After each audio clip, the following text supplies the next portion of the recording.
Cet endroit n'est pas vraiment fait pour quelqu'un comme vous, un diplômé du collège. C'est embarrassant pour vous d'être ici. Vous n'êtes qu'une pauvre femme vivant d'une pension. Je ne veux rien avoir à faire avec vous.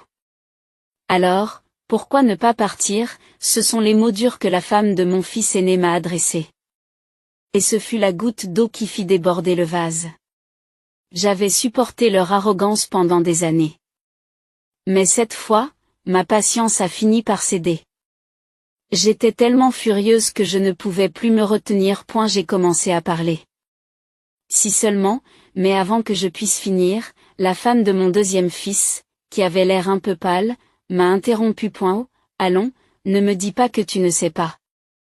Cette histoire concerne la femme de mon fils aîné, qui m'a longtemps traité avec mépris, moi, sa belle-mère. Cependant, les choses ont fini par changer pour elle, et elle s'est retrouvée dans une situation terrible. Je m'appelle Alon et j'ai aujourd'hui 60 ans. Je suis peut-être vieux, mais j'ai réussi à mener une vie saine et satisfaisante. Après avoir terminé mes études secondaires, j'ai passé la majeure partie de ma vie à travailler dur et à élever mes enfants. Avant même de m'en rendre compte, j'avais atteint cet âge. La perte de mon cher mari il y a 5 ans a été l'un des moments les plus déchirants de ma vie. Mais grâce au soutien de ma famille et de mes amis, j'ai trouvé la force d'aller de l'avant. Au fil des ans, j'ai repris le travail que mon mari avait laissé derrière lui. Bien qu'il y ait parfois des difficultés, les choses se passent bien et je suis satisfaite. Mais quelque chose d'autre me préoccupe depuis quelque temps. Bonjour, j'ai une livraison pour vous. C'est ce qu'a dit une voix. J'ai ouvert la porte et j'ai trouvé un livreur qui tenait une simple enveloppe scellée et un magnifique bouquet de fleurs. Et la carte jointe aux fleurs disait joyeux anniversaire et l'expéditeur était mon deuxième fils. Coulson. J'ai été surprise. Coulson ne m'avait jamais envoyé quelque chose comme ça auparavant, surtout pas lorsqu'il était célibataire. Cela devait être l'œuvre de sa femme, Léora, qu'il a épousée l'année dernière. Coulson est un homme facile à vivre et insouciant, et sa femme, Léora, est réfléchie et organisée. Ils habitent à 1 heure de route, mais passent souvent prendre de mes nouvelles et m'invitent à de petites sorties.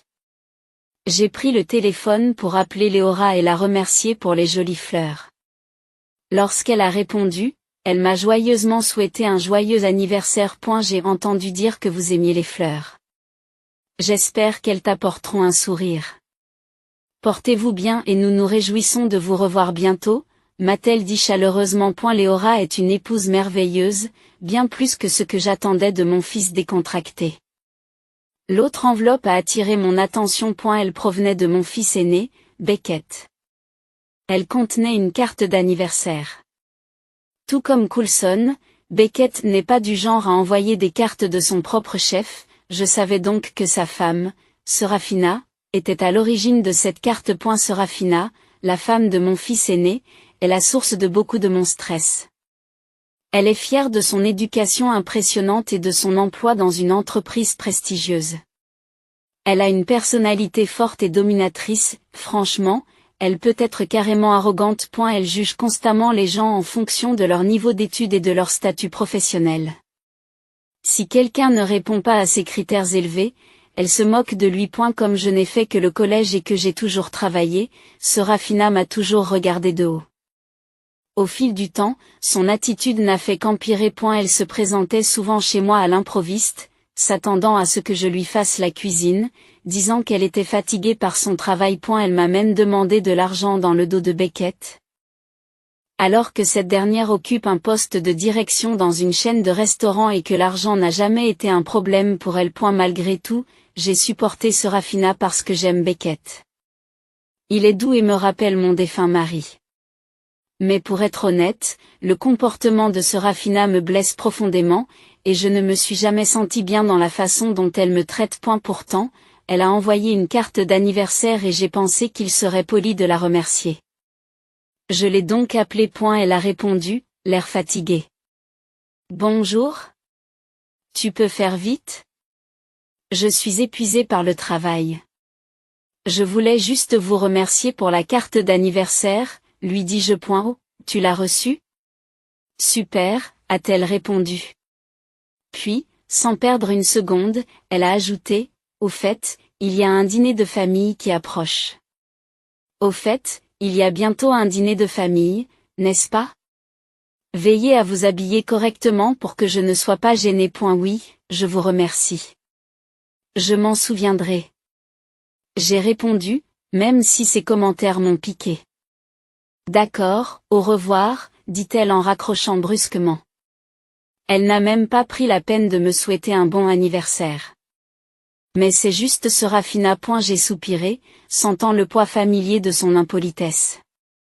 Je me suis demandé si je pouvais faire quelque chose pour améliorer les choses entre nous. Quelques semaines plus tard, nous devions assister à un dîner de famille.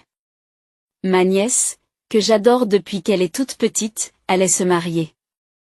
C'est la cousine de Beckett et Coulson. Comme elle et son mari n'allaient pas faire un grand mariage, ils ont décidé d'organiser un petit dîner pour le présenter à la famille.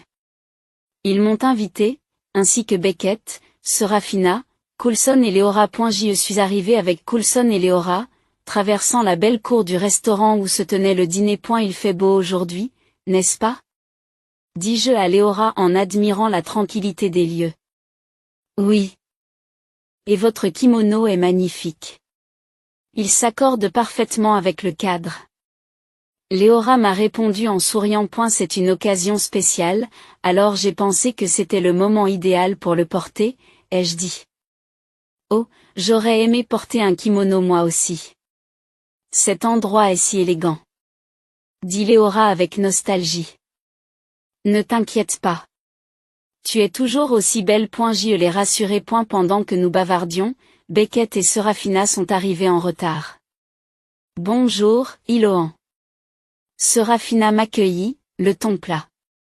Je vois que tu t'es mise sur ton 31 pour une fois. Beckett s'est empressé d'intervenir, essayant de calmer le jeu. Serafina, ça suffit. Dit-il, visiblement gêné par sa remarque. Mais l'expression de Serafina montrait qu'elle était loin d'être contente, et nous étions sur le point d'entrer pour le dîner. Je suis entrée dans le restaurant en respirant profondément. Environ 28 membres de ma famille étaient déjà présents et se saluaient chaleureusement. Certains sont venus me saluer aussi, ce qui était gentil. Mais je n'ai pas pu m'empêcher d'entendre Serafina, qui se tenait un peu à l'écart, marmonner sous sa respiration. Oh, elle est si appréciée, hein? C'est par pitié? Je l'ai entendu clairement, mais j'ai choisi d'ignorer son commentaire grossier, me forçant à sourire en m'asseyant. L'événement a commencé en douceur. Ma nièce, que j'ai toujours appréciée, a présenté son nouveau mari, après un toast, le dîner a commencé. J'avais d'abord pensé que le restaurant serait un petit endroit décontracté à la campagne, mais j'ai été agréablement surprise par la qualité de la nourriture. Même la sélection de saké était impressionnante, ce qui expliquait qu'elle ait fait l'objet d'un article dans un magazine bien connu. Serafina, elle, était en pleine fête. Elle a dévoré les plats et avalé plusieurs verres de saké, tout en se vantant bruyamment. Cette nourriture est géniale. Je n'arrive pas à croire que c'est si bon pour un restaurant rural. Dit-elle entre deux bouchées. Elle avait l'air de bien s'amuser, mais son ton bruyant mettait les autres un peu mal à l'aise. Malgré cela, le dîner s'est poursuivi dans une ambiance joyeuse et festive à l'occasion du mariage de ma nièce. L'un des membres de ma famille s'est tourné vers le nouveau mari de ma nièce et lui a dit, « J'ai entendu dire que vous étiez diplômé de l'université K. Et que vous travaillez maintenant pour une banque prestigieuse. Est-ce exact? » Oui, c'est exact. Il a répondu poliment. Je suis très reconnaissant à mes parents de m'avoir soutenu pendant mes études. Mais avant que la conversation ne progresse, Serafina est intervenue, désireuse de faire sentir sa présence. Oh, l'université K, hein? Eh bien, je suis diplômée de l'université W et je suis cadre dans une grande entreprise. Déclare-t-elle fièrement, alors que personne ne lui a rien demandé. Beckett, visiblement gêné, chuchote. Serafina, arrête, s'il te plaît. Mais elle était trop loin pour l'écouter. Vous n'êtes pas d'accord? De nos jours, un bon niveau d'éducation est essentiel, poursuit-elle. Le mari de ma nièce est resté calme. Je ne crois pas que ce soit nécessairement vrai. Il y a beaucoup de gens qui ont réussi et qui n'ont pas fréquenté des écoles prestigieuses, a-t-il répondu. Mais Serafina n'était pas prête à s'avouer vaincue. Vous devriez comprendre. Il y a des choses que seules les personnes éduquées comprennent. Les gens sans diplôme ne sont tout simplement pas à la hauteur, dit-elle. Ses paroles étaient pleines d'arrogance. À ce stade, le mari de ma nièce était visiblement mal à l'aise, tout comme de nombreux membres de la famille. Becky et Léora ont essayé de calmer Serafina, mais elle n'écoutait pas. Même le personnel du restaurant, qui était en train de sortir les plats, s'était arrêté pour la regarder faire une scène. Et si vous n'allez pas dans une bonne école, vous n'obtiendrez pas un emploi dans une grande entreprise. Et sans cela, vous ne gagnerez pas d'argent. N'est-ce pas, Alon? Elle a soudain dirigé son attention vers moi. J'avais l'impression qu'elle finirait par m'entraîner dans sa diatribe. Je ne sais pas, Serafina. Vous avez peut-être un peu trop bu. Pourquoi ne sortirais-tu pas prendre l'air? Dis-je calmement, espérant désamorcer la situation. Le visage de Serafina se tordit d'irritation. Quel est son problème, Alon? Tu me dis de partir, juste parce que je suis diplômée de l'université et que tu n'as terminé que le collège? Je ne comprends pas, s'emporte-t-elle. Becky a tenté de l'arrêter à nouveau, mais je lui ai lancé un regard qui disait, laisse tomber. Le moment était venu, et il était clair que toute la colère que j'avais enfouie depuis des années était prête à faire surface. Serafina, si tu as quelque chose à dire, pourquoi ne le dis-tu pas?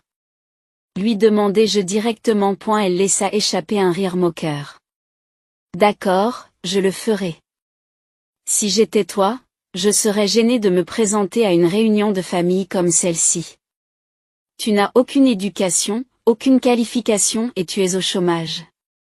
Vous n'avez qu'un diplôme d'études secondaires. C'est pathétique, ricane-t-elle. Tout le monde autour de la table, y compris ma nièce et son mari, s'est tu et nous a regardés fixement. Je pouvais sentir le poids de leurs yeux. Serafina n'avait pas fini. Tu n'as pas travaillé un seul jour depuis la mort de ton mari. Vous avez 60 ans, et dans mon entreprise, les gens ne pensent même pas à prendre leur retraite à cet âge. Il continue à gravir les échelons, jubile-t-elle, profitant clairement de sa supériorité autoproclamée. Vous n'êtes jamais allé au lycée ou à l'université, n'est-ce pas? C'est pourquoi vous êtes coincé dans cette situation. Pas de carrière, pas de qualification. C'est assez triste, n'est-ce pas? Je n'aimerais pas être comme vous. Elle continua. Sa voix dégoulinant de condescendance. Même le personnel de salle s'est arrêté, figé sur place, écoutant ses paroles tranchantes. Enfin, elle donna le coup de grâce. Une diplômée du collège comme vous n'a rien à faire dans un endroit comme celui-ci. Vous n'êtes qu'une pauvre vieille femme qui vit d'une pension. Je ne veux rien avoir à faire avec vous. Alors pourquoi ne pas partir? Ces mots m'ont frappé comme un coup de poing dans le ventre. Et ma patience, qui ne tenait qu'à un fil, s'est finalement effondrée. Les années passées à supporter son arrogance me revinrent en mémoire dans un élan de colère. J'ai senti la piqûre derrière mes yeux et j'ai retenu mes larmes en essayant de rester calme. Je voulais me dire de me taire, mais avant même que je puisse répondre, Léora, qui était restée assise tranquillement, pâle comme un fantôme, a pris la parole. Oh, Serafina, dit Léora doucement, la voix tremblante. Ne me dis pas que tu ne sais pas. Serafina se retourna pour lui faire face. Qu'est-ce que je ne sais pas, demanda-t-elle, son expression se transformant en confusion. Léora jeta un coup d'œil à la table. Certains membres de la famille avaient l'air furieux. D'autres étaient simplement choqués. Beckett enfouit son visage dans ses mains, trop honteux pour lever les yeux. Qu'est-ce qui se passe? Demanda Serafina, sa voix devenant plus aiguë. Léora prit une profonde inspiration, sa voix dépassant à peine un murmure, avant de dire, à loin possède ce restaurant. Pendant un bref instant, le silence s'abattit sur la pièce. Puis Serafina grimaça, l'incrédulité se dessinant sur son visage. Quoi? Ne sois pas ridicule. Tu es sérieux? Demanda-t-elle en riant comme s'il s'agissait d'une blague. À ce moment-là, le chef cuisinier du restaurant et quelques employés se précipitent. Patron, vous allez bien? L'un d'eux demande, l'inquiétude se lisant sur son visage. C'est une femme incroyable. Ajoute un autre employé. Vous n'avez pas idée de l'aide qu'elle nous a apportée, s'écrie-t-il en se tournant avec colère vers Serafina. Serafina semble stupéfaite, ses yeux se tournent vers Beckett, espérant une explication. Beckett se leva, visiblement tendu. Qu'est-ce qui se passe, Beckett? C'est vrai, demanda Serafina, la voix tremblante. Oui, répondit Beckett calmement. C'est vrai. Mes parents ont ouvert ce restaurant. Et après le décès de mon père, ma mère a pris la relève. Elle n'est peut-être plus impliquée dans les opérations quotidiennes. Mais elle est toujours la propriétaire. Je ne te l'ai pas dit, parce que tu n'as jamais semblé intéressé. Tu l'as toujours méprisée parce qu'elle n'avait pas fait d'études poussées. Je voulais la protéger de ta dureté. Le visage de Serafina devient rouge de frustration. Comment un collégien peut-il diriger un établissement aussi chic? Ce restaurant doit être en train de se dégrader, s'exclama-t-elle. Avant que Beckett ne puisse répondre, Coulson, mon fils, prit la parole. Vous avez tort, Serafina. Ma mère s'est bien débrouillée. Elle possède ce restaurant. Un appartement près de la gare et d'autres propriétés. Pour être honnête, elle gagne probablement plus que toi. Serafina reste bouche bée, sans voix pendant un instant. C'est absurde, s'écria-t-elle. Mais avant qu'elle ne puisse continuer, une voix calme et autoritaire l'interrompit. Cela suffit. Un homme vêtu d'un élégant costume s'avança. C'était l'un de nos parents, même s'il n'était pas beaucoup plus âgé que moi. Serafina se tourna vers lui, prête à répliquer. Mais elle pâlit en le voyant. Non, ce n'est pas possible. Directeur exécutif? Balbutia-t-elle. Oui, Serafina, dit-il froidement. Je vous ai vu traiter votre famille de façon terrible aujourd'hui. Et j'ai entendu parler de votre comportement au travail, critiquant les employés et favorisant ceux qui ont de beaux diplômes. Vous causez beaucoup de problèmes. Et il est temps que quelqu'un fasse quelque chose. Serafina semblait sur le point de s'évanouir. S'il vous plaît, monsieur, ne faites pas ça. Je vous en supplie. Mais Beckett posa doucement sa main sur son épaule. Ça suffit, Serafina. C'est toi qui as fait CA. Honnêtement, je ne peux plus faire ça. Tu as gâché cet événement important et causé des problèmes pendant trop longtemps. Je veux divorcer, dit-il d'un ton définitif, la voix ferme. Les larmes me montèrent aux yeux tandis que je regardais Coulson me réconforter. Léora, à mes côtés. Qu'est-ce qu'il y a? Tout le monde ici la protège. Cria Serafina. Tu n'es pas sérieux. Divorce? Rétrogradation? C'est de la folie. Le directeur général s'avance à nouveau. Vous devriez partir maintenant, Serafina. C'est un endroit spécial pour nous, et Alon est une personne importante. Il est temps pour vous de partir. Ma nièce, qui observait tranquillement la scène, a exprimé son accord. C'est allé trop loin. Partez, s'il vous plaît. Vaincu, Serafina sort en claquant la porte, toujours incrédule. Beckett s'est excusé auprès de la salle. Je suis désolé pour ma femme. Ma nièce m'a pris la main. Ne t'inquiète pas. Nous t'aimons tous, toi et Alon. Puis, Serafina ne sera plus dans le paysage très longtemps. Léora s'est approchée et a chuchoté, je te respecte, Alon. Tu as tant fait pour tout le monde. Beckett, l'air abattu, dit alors, je suis désolé, maman. Mais je suis prêt à changer. Je veux être un meilleur fils à partir de maintenant. À partir de ce moment, nous avons tous retrouvé notre calme et le dîner s'est poursuivi sans autre incident. Quelques mois plus tard, Beckett et Serafina divorcent.